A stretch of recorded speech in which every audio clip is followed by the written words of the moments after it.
silent little girl saved a wounded Mafia boss. What happened next changed everything. I've been told I have a gift for silence. Not the comfortable kind, not the peace you find after a long day, or the quiet between two people who've run out of things to say. My silence was different. It was ancient. It was armor. It had grown around me the way bark grows around a wound in a tree, slowly, completely, until you couldn't tell where the damage ended and the protection began. I was 8 years old the night I stopped speaking. I was 19 the night I almost lost the one thing I had kept living for. Let me take you back. New York, 2015, October. The rain had been falling for 3 days straight, the kind of rain that makes the city feel like it's trying to rinse itself clean and failing. The meatpacking district smelled like iron and cold water. I had been living in a rusted shipping container on the edge of the warehouse lot for 11 months. I had a blanket, a lantern, a tin of crackers, and a lock that only worked from the inside. The streets called me the ghost child, the little girl no one could quite catch, the one who appeared and disappeared like smoke. I preferred it that way. Visible meant vulnerable. Vulnerable meant dead. My parents had taught me that lesson, even if they hadn't meant to. I don't let myself think about them often. When I do, it's only in flashes. My mother's hands braiding my hair, my father's laugh, low and rumbling like thunder. Then the other image, the one I can't unthink. The kitchen floor, the silence after. I was 8. I hid under the sink. I didn't scream. I didn't make a single sound. And something inside me decided, without words, without ceremony, that it would never make a sound again. The night I'm telling you about started like every other night on that street. Rain, distant sirens, rats. Then something that wasn't any of those things. Gunfire. It cracked through the alley behind the lot, sharp and ugly, nothing like the movies make it sound. I pressed myself into the container wall and waited. Then I heard breathing, labored, wet, desperate, and I looked through the gap in the rusted door. He was enormous. Even half dead, he was enormous. Broad shoulders hunched against the rain, one hand clamped to his side, blood running black through his fingers in the dark. He moved in staggered steps, each one slower than the last. He hit the container wall and slid down it. His head fell back. His eyes opened, and they were the color of midnight, shot through with something I had never seen in a man's eyes before. Not fear, not begging, just a quiet, furious refusal to go. I should have stayed hidden. Every instinct I had, every lesson the streets had carved into me over the past 3 years said, stay invisible, don't touch him, don't be seen. But his hands were shaking, and something older than fear moved inside me, something that had no name.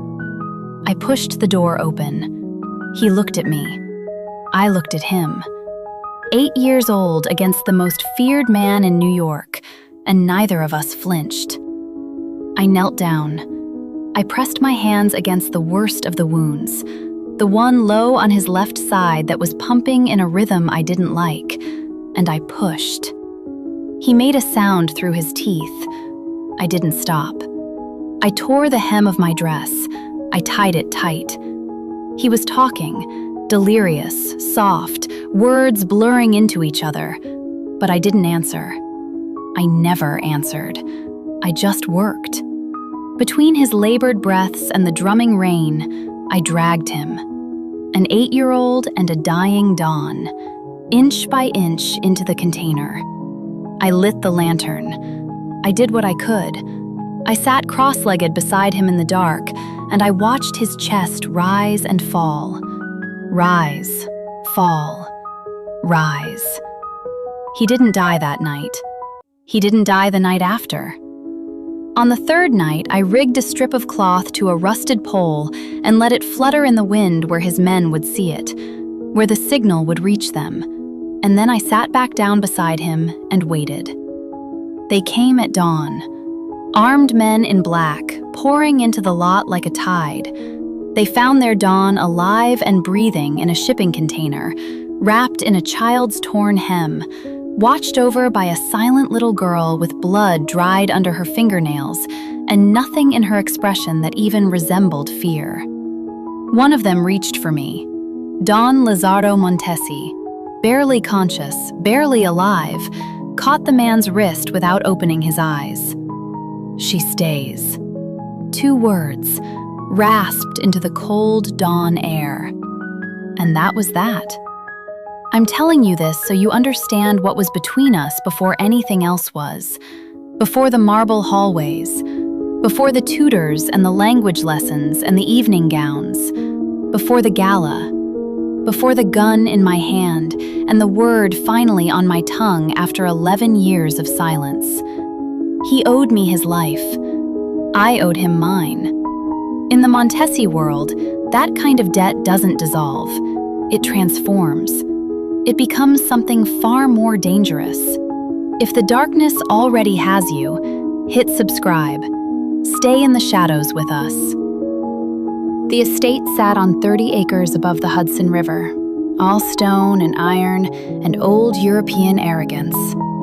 The kind of house that had never heard the word cozy and wouldn't have understood it if it had. High ceilings, marble floors, corridors lined with oil paintings of men who all had the same jaw, strong, hard, slightly cruel. The Montesi dynasty painted in oils. I moved through it like the ghost I had always been. Lázaro was upstairs recovering for 2 weeks before I saw him again.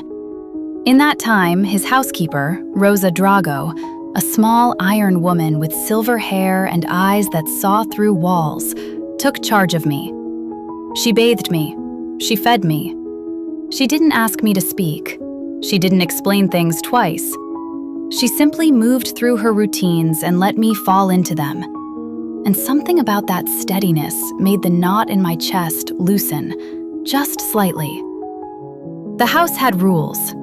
Rosa explained them in the matter-of-fact tone of someone who had survived this world by never pretending it was something other than what it was.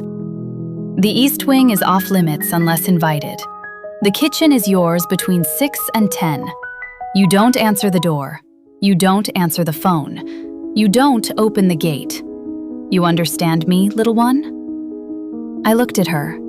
I nodded once. "Good," she said, and handed me a book. Tutors arrived within the week. A gray-bearded linguist named Professor Anselmi, who smelled like old paper and pipe tobacco and seemed genuinely unbothered by my silence. He taught by speaking, by demonstrating, by placing words in front of me and waiting. I absorbed them the way dry ground absorbs rain. Quickly, deeply, without showing any of it on the surface. Lázaro watched. I didn't know it at first. Then I began to notice the slight shift in the oil painting at the end of the second-floor corridor that meant the study door was ajar. The faint smell of cedar and gunpowder that preceded him into any room.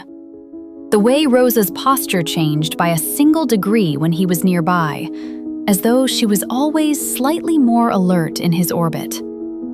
He didn't approach me, not for months. When he finally did, it was in the library, the one room I had claimed entirely as mine, the one place where 3 walls of books made me feel less like a thing being kept and more like a person choosing to stay. I was 11 by then. 3 years had passed. The shipping container felt like another century. He came in quietly for a man his size. He sat in the wingback chair across from my spot on the window seat. He set 2 cups of tea on the small table between us, one for him, one for me, and he opened a book. He didn't look at me. He didn't try to speak. He just read. We sat like that for an hour. When he left, he said nothing. But he came back the following evening, and the one after that. It became our ritual. Not friendship. I didn't have a word for what it was. Something older, a recognition. Two people who understood silence in their bones, who had learned that the most dangerous things never announced themselves. The years moved in that strange estate time, slow in the days, shockingly fast in the years. I grew. I learned. I watched. I watched Enzo Falcone most of all. The underboss was handsome in an unsettling way, all easy charm and wolf eyes, the kind of man who smiled with his mouth while his gaze was doing arithmetic. He was Lazzaro's shadow, his second, the man who handled everything Lazzaro considered beneath his direct attention. The syndicate trusted him. Lazzaro trusted him. He sat at the right hand of every decision. I did not trust him. I couldn't have told you why at 12. At 15, I would have said it was the way he looked at me, like I was a variable he hadn't solved for yet. At 17, I began to understand it was something more specific, something I couldn't prove, a pattern in the things that went wrong that always seemed to bend toward his benefit. I started writing things down, dates, names, inconsistencies. The language professor had given me back words on paper, even if I couldn't use them in the air. I filled 3 notebooks with careful, quiet observations. I kept them behind the false bottom of the library window seat. No one noticed. No one ever noticed the ghost. By 19, I had grown into something that surprised even me. I knew 4 languages. I understood game theory, criminal law, the architecture of loyalty and betrayal that held the syndicate together. I could read a room faster than most of Lazzaro's made men. And I had developed, in the 11 years of silence, a particular economy of gesture, a tilt of my head, a steadiness of gaze, a stillness that people in this world read as power without realizing what they were reading. Rosa saw it clearly. "You know," she told me one evening as she brushed my hair, long and dark now, nearly to my waist. "I've watched men try to intimidate him for 30 years. You're the only person in this house who doesn't. And I think that is what terrifies him most." I looked at her in the mirror. She smiled, small and sharp. "He's been watching you grow up, little one. And now you're grown. And neither of you knows what to do about that." I turned back to the window. The river was black and cold and moving. I knew exactly what I was going to do about it. I had always known. First, I had to destroy Enzo Falcone. I left the note on his desk at 2 in the morning. Not a note, exactly. 3 lines of text written in my careful, precise hand, the handwriting of someone who has thought about every stroke before committing it to paper. And a photograph. Old, worn at the edges, slightly blurred the way photographs from the 90s went blurry at the edges when someone kept them too long. My parents on their wedding day. Young, alive, smiling the way people smile when they don't yet know what's coming. On the back, I had written the date of their murder. I had written Enzo Falcone's name, and I had written, "He has been selling your secrets to Don Silvio Scarlatti for 11 years. He ordered my parents silenced because they were close to finding out. I have proof. The notebooks are in the library window seat. You owe me the truth. I owe you the evidence." I went back to my room. I sat on the edge of my bed. I pressed my palms flat on my knees to keep them still, and I waited for the world to tilt. It tilted at 4 in the morning. I felt it before I heard it, a change in the air pressure of the house, the way a storm makes itself known before the first drop falls. Then his footsteps in the corridor. Not his usual measured pace, something rawer, something held very tightly on a very short leash. He stopped outside my door. A long pause. Then he kept walking. For 48 hours, nothing changed on the surface. He came to the library the following evening, as he always did. 2 cups of tea, a book, silence. But the silence was different now, charged, like the air before lightning, full of things that hadn't yet decided where to strike. He turned a page. I watched the firelight move across his face. The early silver in his hair was more pronounced this year, not aging him exactly, just making him look like what he was. A man who had seen too much and still refused to bend. His jaw was tight. The line of his shoulders held something he was working hard not to show. Without looking up from his book, he said, "I read the notebooks." My hands stayed still. All 3. Still, I said nothing. I couldn't. But I held his gaze when he finally looked up. Let him read everything he needed in my face. "How long have you known?" I held up 7 fingers. He absorbed that. 7 years. 7 years I had been watching Enzo Falcone piece by piece and building the case in silence, right under the roof of the man it most directly betrayed. "And you waited?" I nodded once. "For what?" I looked at him for a long moment. Then I pointed at the photograph, which he had brought with him and set on the table between the teacups. My parents, their faces. His expression did something complicated. The set of his jaw shifted. For 1 second, just one, he looked less like a Don and more like a man who had just been handed a debt he didn't know he'd been carrying. "They worked for me," he said quietly. Not a question, a reckoning. I nodded, and he silenced them to protect himself when they got too close to what he was doing. Another nod. The firelight cracked and popped.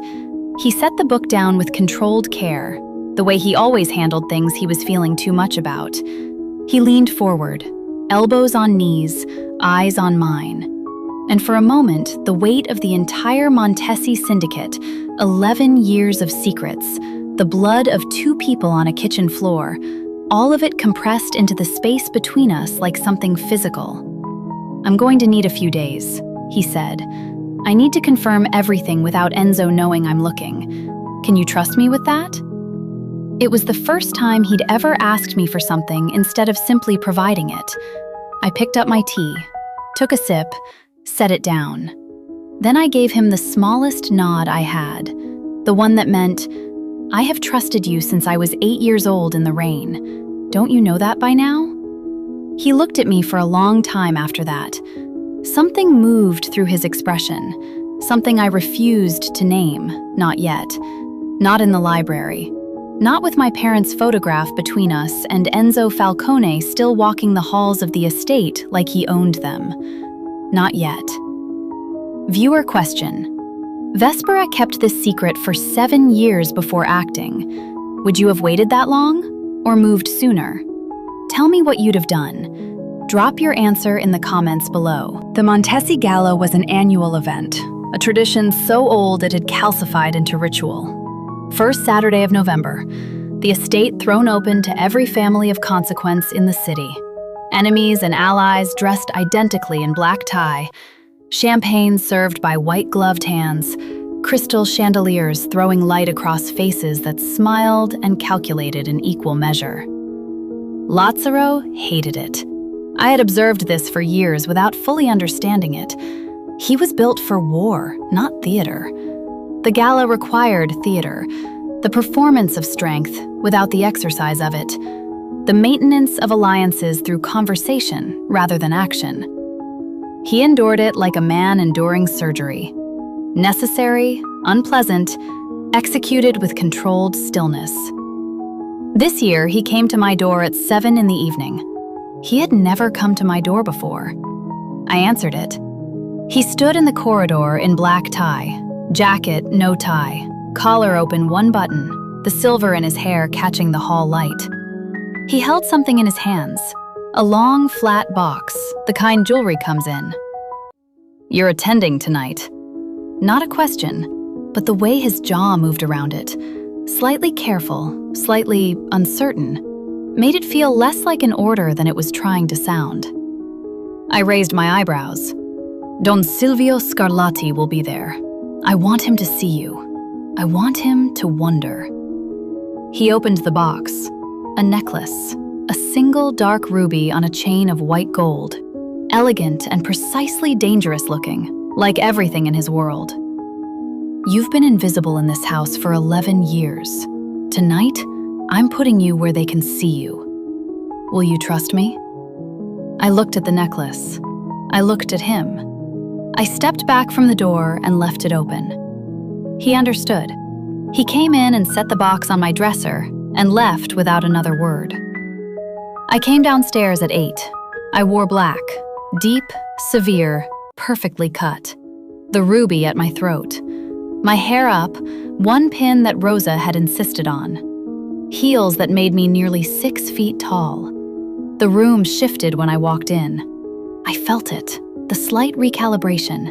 The way eyes moved and then tried to pretend they hadn't. A woman who had been invisible for 11 years, stepping into the light. Lazzaro was across the room in conversation with 2 men I recognized as the Borelli brothers. Old money, old loyalties. Dangerous in the specific way of men who had never needed to be anything else. He looked up when I entered. His gaze moved from my face to the ruby and back. Something in his expression didn't change, but something behind his expression did. Something that he kept very still. Enzo Falcone was at his left. Enzo looked at me with those calculating eyes, and I watched the arithmetic begin. He smiled, smooth, practiced. "Vespera, you look extraordinary tonight." I held his gaze. I said nothing. I smiled, small and controlled, the way I had learned to smile in this world, like a blade in a silk sheath. He looked, for just a moment, unsettled. Don Silvio Scarlatti found me 20 minutes later. He was not what I expected, smaller than his reputation, silver-haired, with the easy confidence of a man who had never personally paid for any of his decisions. He took my hand. He kissed the back of it. "The ward of Don Montesi. I've heard rumors. None of them prepared me." His eyes moved over me in a way that was not quite predatory and not quite polite. Somewhere in the space between. I looked at him with the full weight of 11 years of silence and let him see nothing. He laughed, soft and surprised. "A woman of mystery. How appropriate."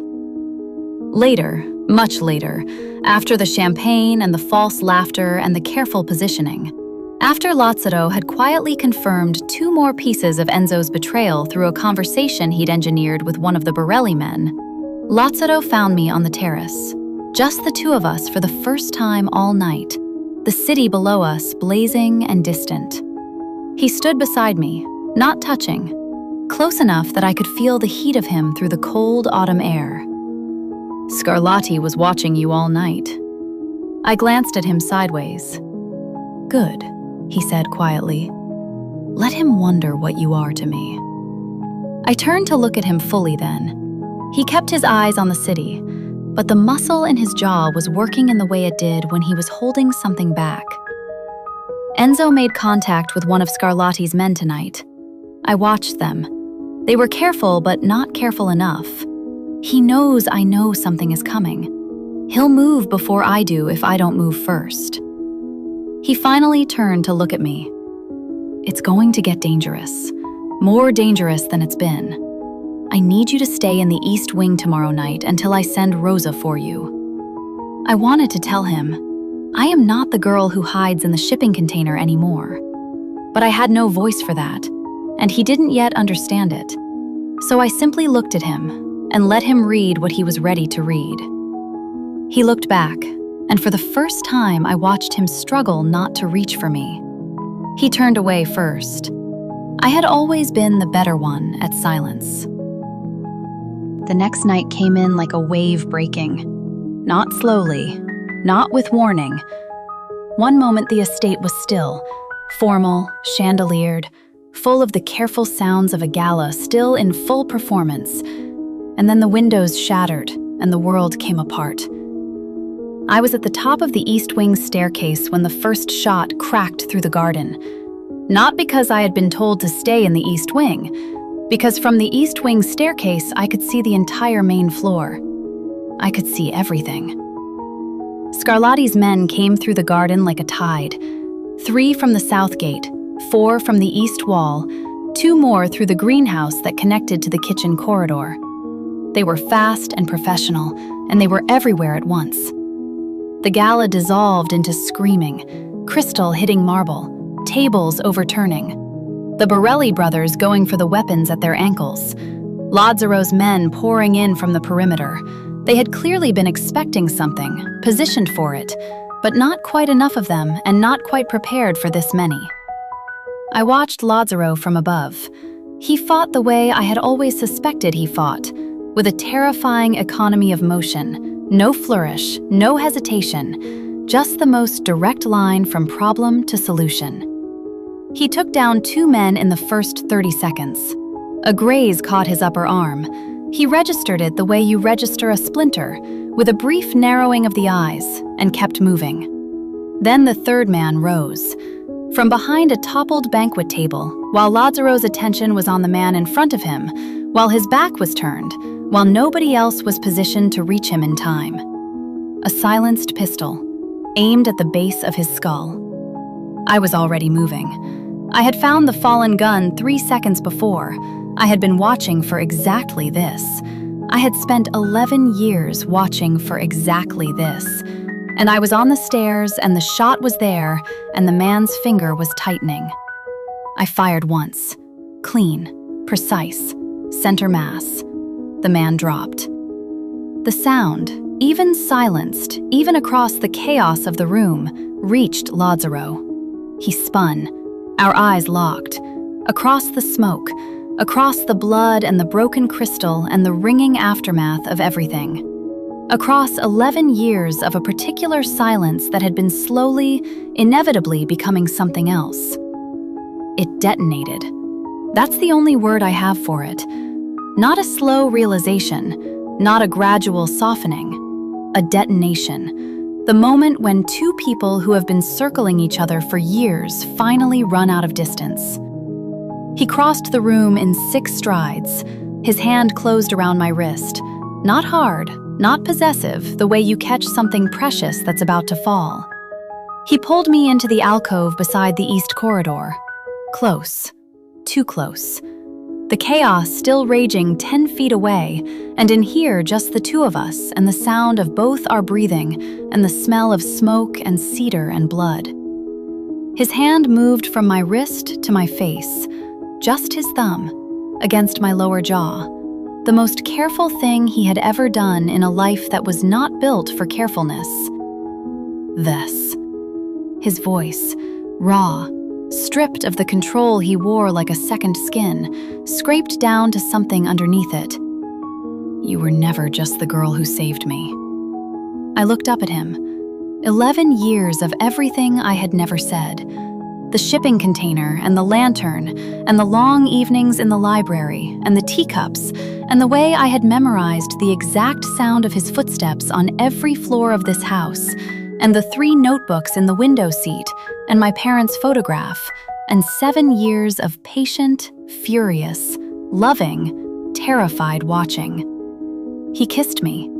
Or I kissed him. 11 years from now, I still won't be able to tell you who moved first. It wasn't soft. It wasn't sweet. It was the way 2 people kiss who have been not kissing for 11 years and have finally stopped pretending that's sustainable.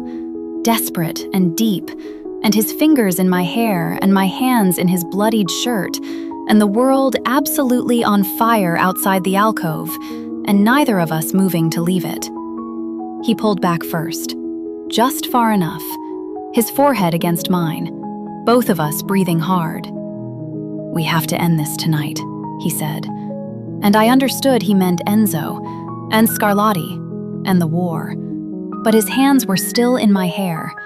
I reached up and pressed my palm flat against his chest, against the place where his heart was doing something I suspected matched mine, and I looked up at him. And for the first time in 11 years, I opened my mouth. But the words didn't come yet. Not quite yet. Soon. Viewer question. 11 years of silence. One kiss that changed everything. What do you think was the moment Vespera knew she was in love with him? Was it always there? Or did it grow? Drop your answer in the comments below. We separated for the rest of that night out of necessity.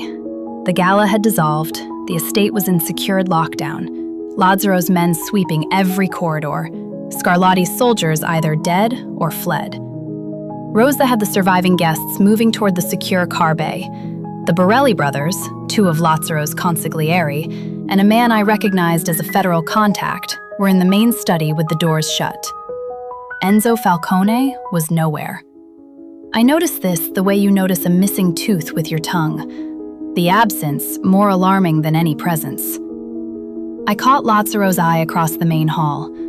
He had noticed too. The set of his jaw said everything. Enzo hadn't fled in panic. Enzo had chosen his moment. I went to the library, not to hide, to think. I sat in my window seat and I pressed my back against the cold glass, and I thought about what I knew. Enzo had been selling syndicate intelligence to Scarlatti for 11 years. My parents had been Montesi family informants, low-level, careful, loyal, who had gotten too close to discovering the leak. Enzo had ordered them silenced. 2 people on a kitchen floor, an 8-year-old under the sink. Me.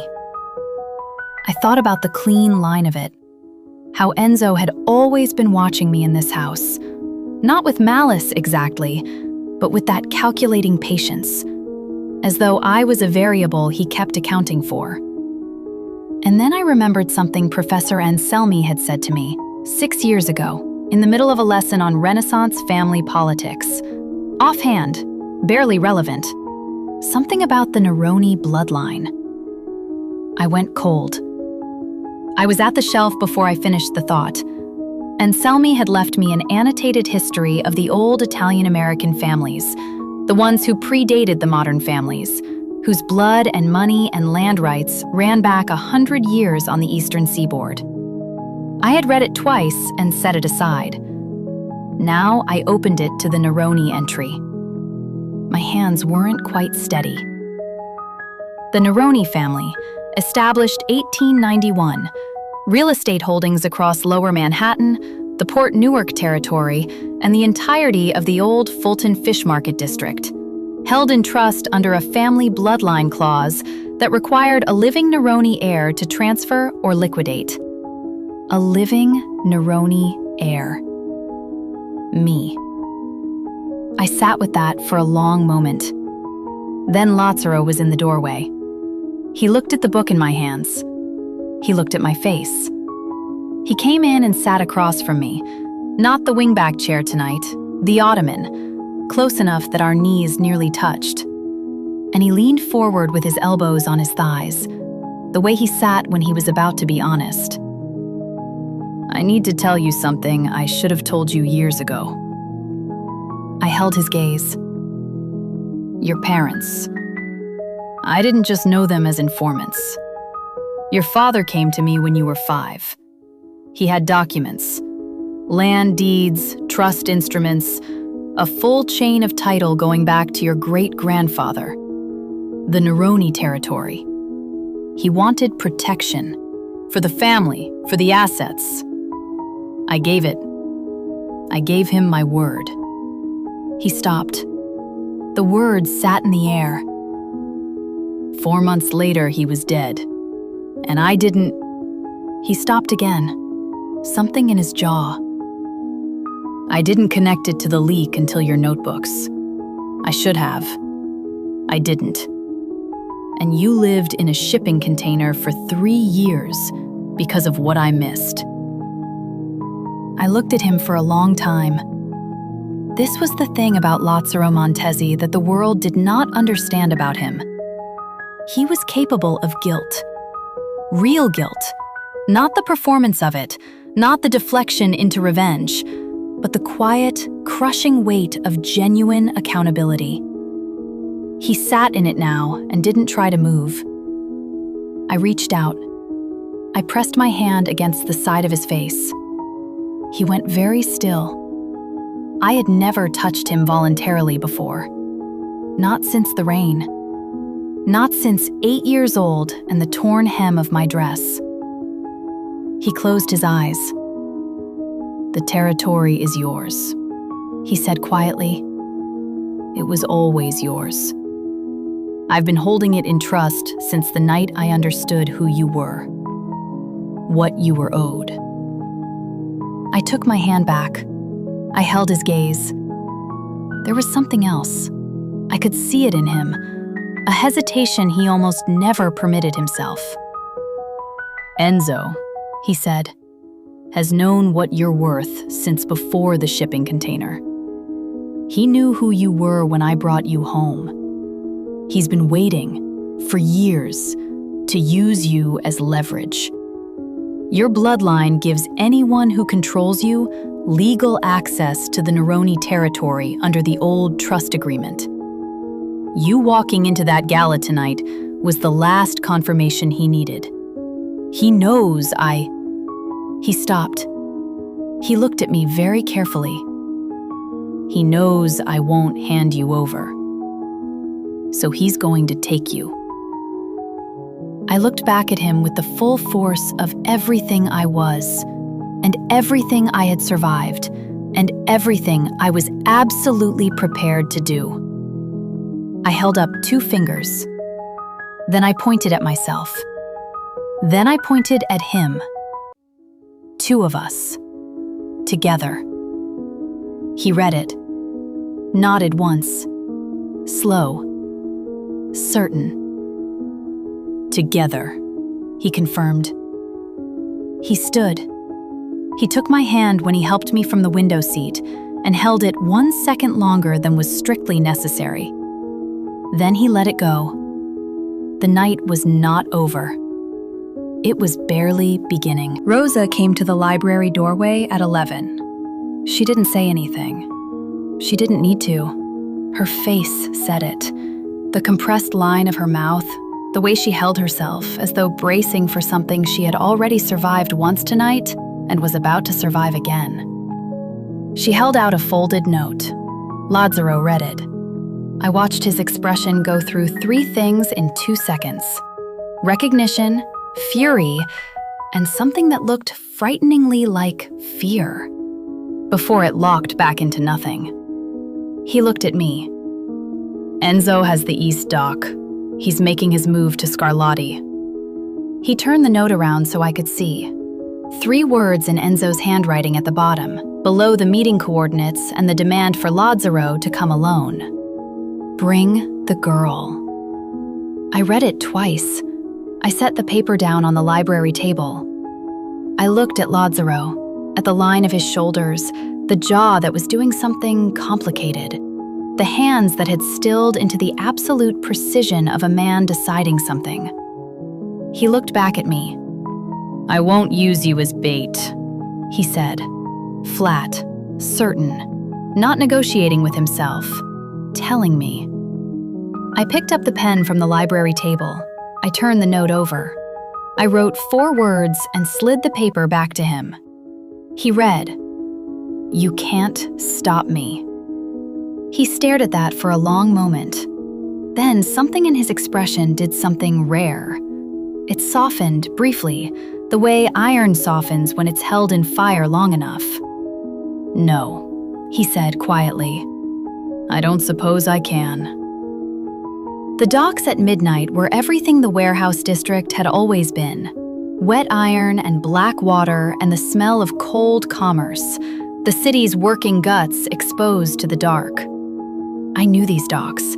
I had spent 3 years within half a mile of them, sleeping in the shipping container, learning the rhythms of this stretch of waterfront. Enzo had chosen them deliberately, I realized. He knew I would know them. He wanted me unsettled by the memory.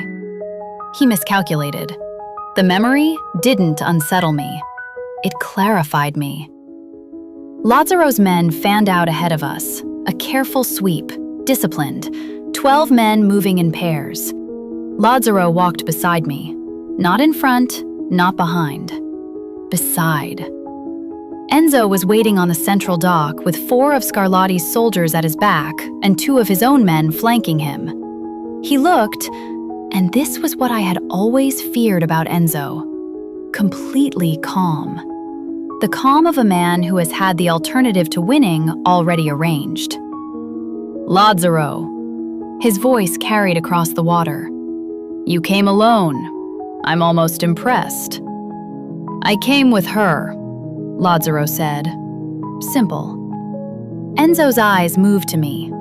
Something shifted in them. Surprise, maybe, that I was there by choice rather than by force. He covered it quickly. The girl. The ward. The... What exactly is she now, Lazzaro? You've never been clear on that. She's mine, Lazzaro said. The word dropped into the silence of the dock like a stone into still water.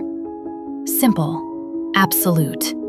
The most possession he had claimed in 11 years. Enzo smiled. That's what I counted on.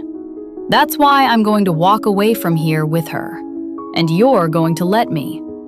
Because the alternative is a war with Scarlatti you cannot afford right now, and a very long list of bodies that includes people you actually care about. He looked at me. Her bloodline opens every old family door. With the Neroni territory, I can take your seat inside a year, legitimately, through the council. I've been patient. I've been so patient. But you brought her to that gala, and that was the last piece I needed. His men moved. It happened fast. Lazzaro's men emerging from the shadows, Scarlatti's soldiers pivoting, the geometry of violence assembling itself with the terrible speed it always had. Gunfire cracked across the water. I dropped low. I moved. Not away. Through. I had practiced in secret for 6 years, in the basement gym when it was empty at 4 in the morning, with a target and a silencer and the patience of someone who understood that the one moment that mattered would come, and when it came, she intended to be ready. Enzo's hand closed on my arm. He dragged me back against him and the gun came up, cold barrel against my temple, his arm across my chest. 12 feet of clear dock between us and Lazzaro, who had gone absolutely still the moment the gun touched my skin. Tell them to stop, Enzo said. Lazzaro raised one hand. His men froze. The dock went quiet, except for the water and the wind. Enzo's grip tightened. I knew you'd stop for her. I knew it the moment I saw you look at her in the library 8 years ago. The great Don Montesi, brought to heel by a silent little girl he couldn't stop watching grow up. It's almost beautiful. Lazzaro looked at me, not at Enzo, at me. And what was in his eyes was not fear and not rage and not calculation. It was something I had not seen in 11 years of watching that face. Something raw and certain and enormous. The kind of thing that takes a lifetime to grow and 1 second to recognize. He was trusting me, in front of everyone. Unarmed, exposed, the gun on me and his men frozen. He had looked at me, and he had set down every weapon the had. And so I used mine. Viewer question. Enzo said, the great Don Montesi, brought to heel by a silent little girl. Do you think love is a weakness in this world, or the only real power? Comment below. Drop your answer in the comments below. 11 years of silence teaches you one thing above everything else. It teaches you that when you finally use your voice, you had better use it right. I had been practicing for 6 years with a gun. I had been practicing for 11 years with that one word. Enzo's arm was across my chest.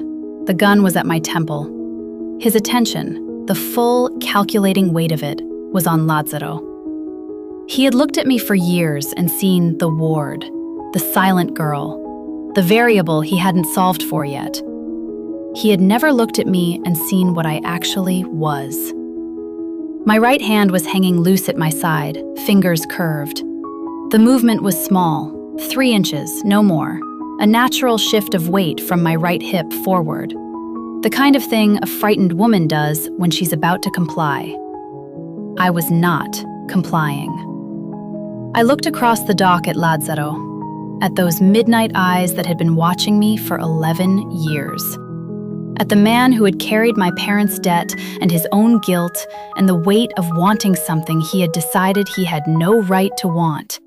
All of it balanced in that face, perfectly still, trusting me completely. I opened my mouth. The air had been waiting for it.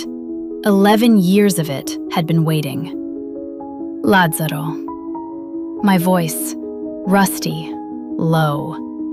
Like a door that hadn't opened in a decade, the hinges protesting, the sound rough at the edges and devastatingly real.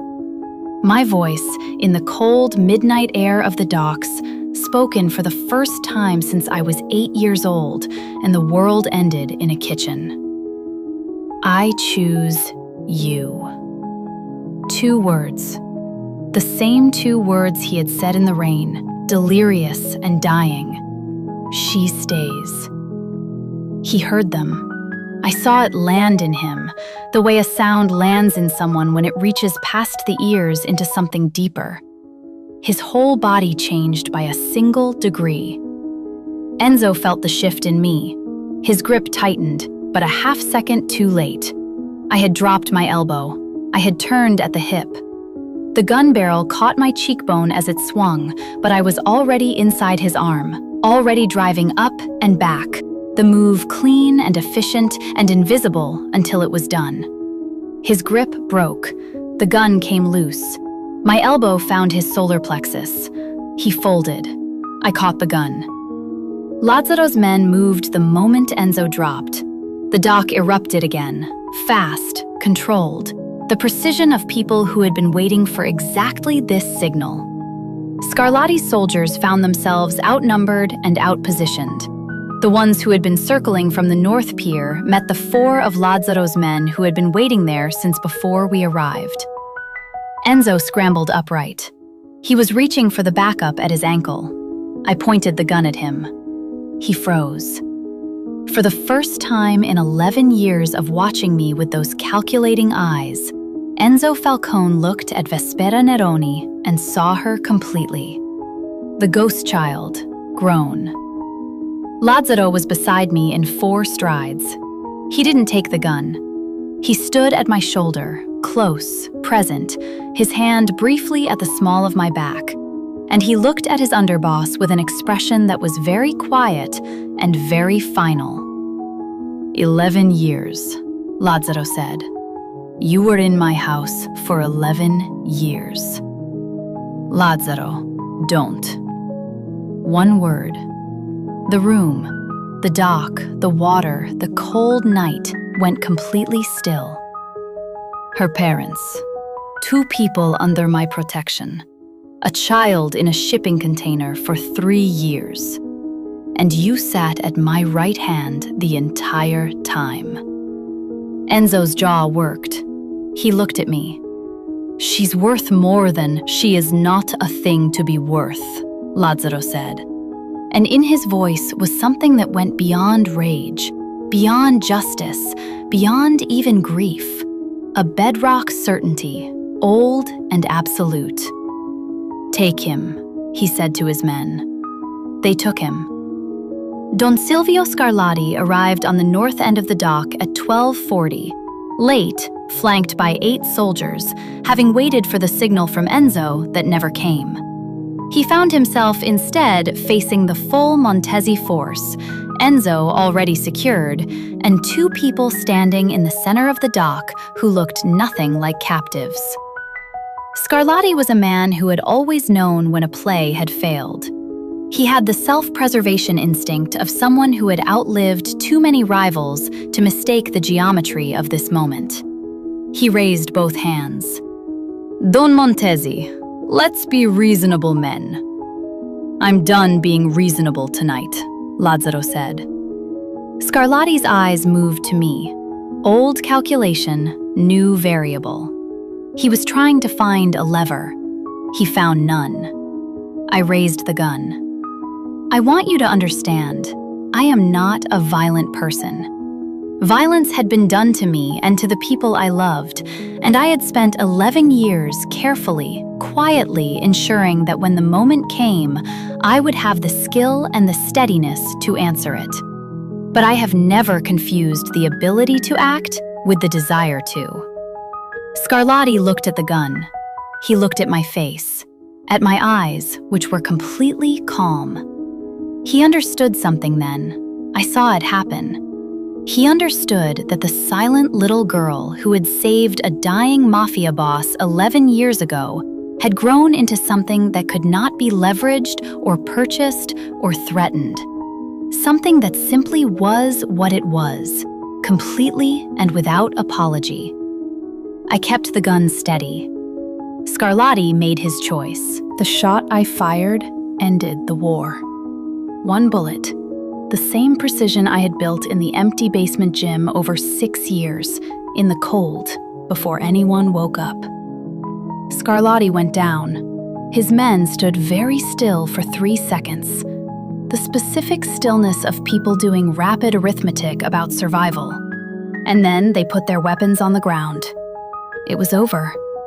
Not dramatically, not with thunder and lightning. The way most things end when you've prepared for them properly. Quietly, precisely.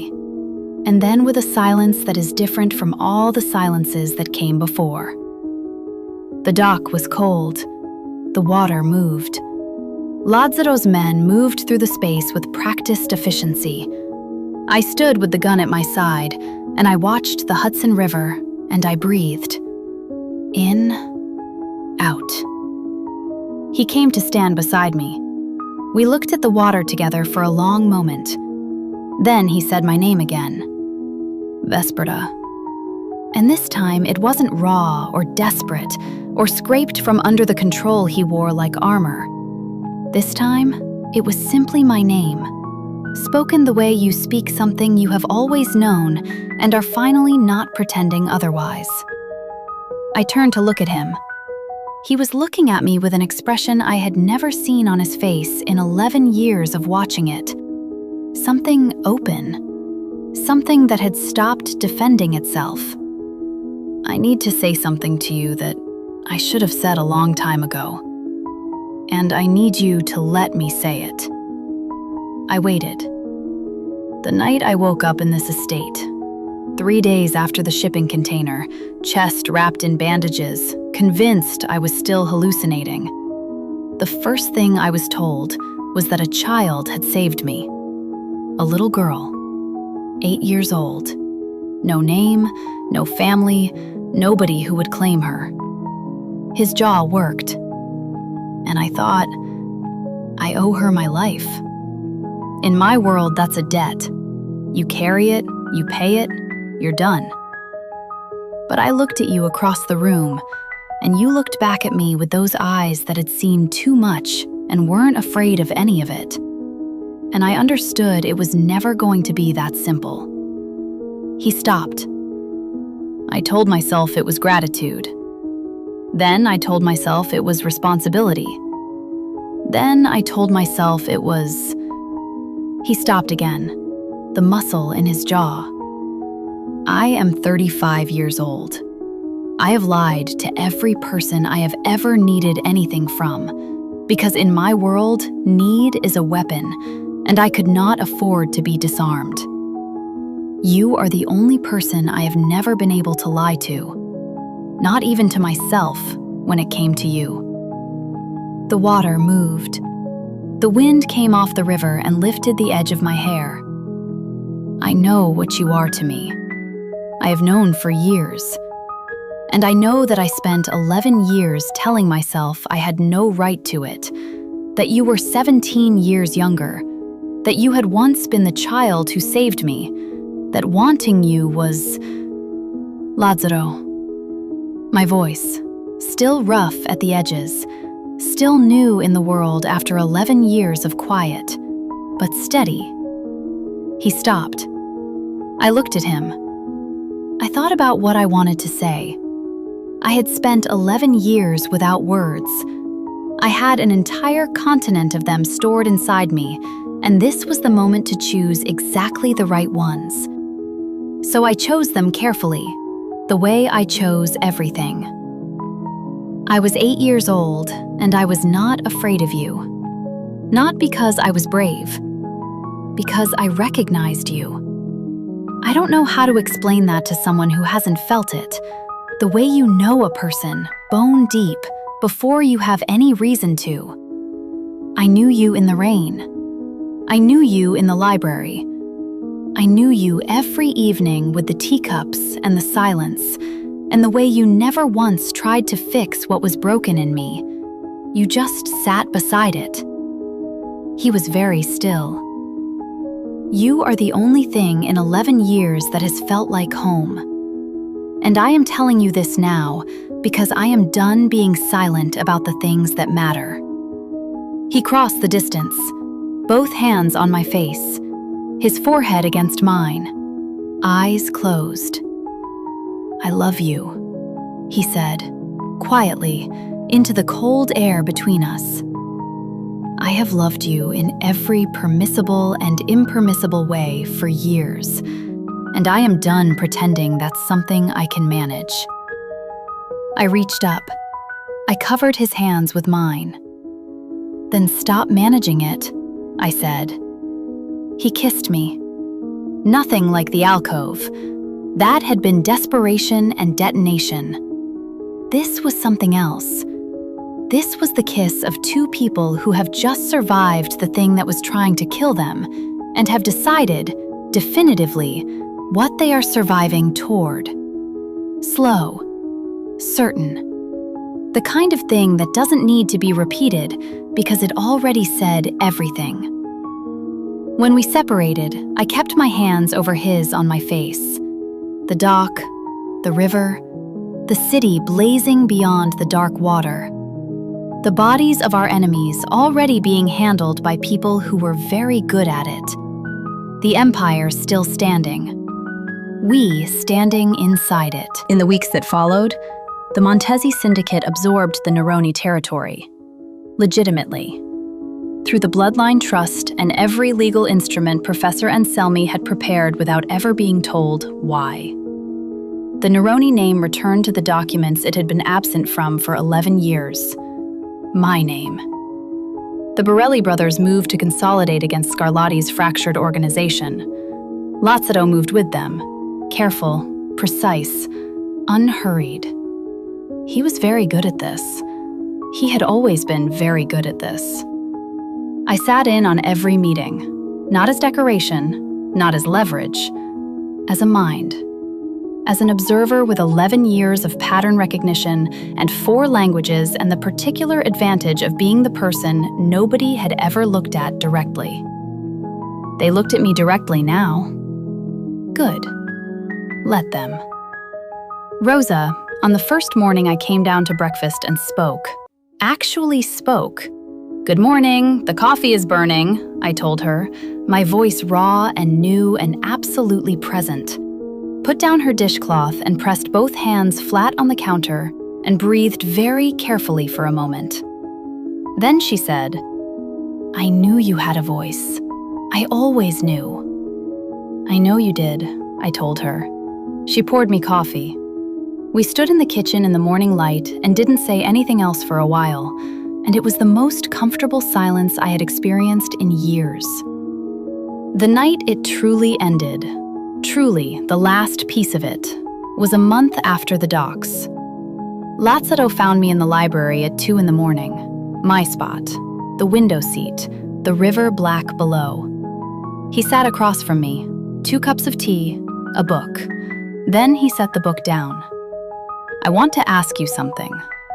I looked at him. "I know what you are in this world now, what your name means, what you're capable of. I've known for years. But I want to ask you, not as the Don, not as the man who owes you his life. I want to ask you as the person who loves you."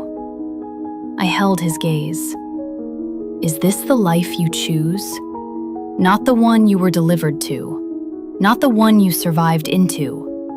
The one you choose, with full knowledge of what it costs and what it is." I looked at him for a long moment. Then I reached for the tea. I took a sip. I set it down, and I said, "I chose you on a dock in the rain when I was 8 years old, and I haven't stopped since. Ask me something harder." He smiled. Not the smile he used in negotiation, not the one that cut glass. Something I had never seen before. Something real. He reached across the small table and took my hand. We sat in the library until morning. 2 teacups, his hand over mine. The river moving in the dark below. The estate quiet around us. The empire intact. The silent little girl had saved the Mafia boss twice. The man he became had saved her in every way a person can be saved without knowing they are doing it. In their world, love isn't soft. It never was. It doesn't arrive with flowers and soft light. It arrives on a blood-slicked dock at midnight with a gun in your hand and your voice finally breaking free after 11 years of silence. It arrives like a loaded weapon with both your fingerprints on the trigger, and they were never letting go. Vespera finally spoke after 11 years of silence. What is the one thing you have been keeping silent about that maybe deserves to be said out loud? Tell me in the comments. Drop your answer in the comments below. And that is where we leave them, in the library, hands intertwined. The world outside exactly as dangerous as it always was, and the 2 of them, the silent girl who saved the dying Dawn, and the Mafia boss who kept her alive without understanding that she was the one keeping him, having decided to face all of it together. Not because it's easy. Nothing in their world is easy. Because some choices, once made, are permanent. Some silences, once broken, never close back up. And some loves are not soft things that need protecting. They are the armor itself. If Vespera's story found something in you, the long patience of it, the silent watching, the voice that finally came when it mattered most, then you know what to do. Subscribe. Leave a comment with what hit you hardest. Share this with someone who needs a story that doesn't flinch. The darkness keeps coming. So do we. Until next time, stay in the shadows, darling. The best stories live there.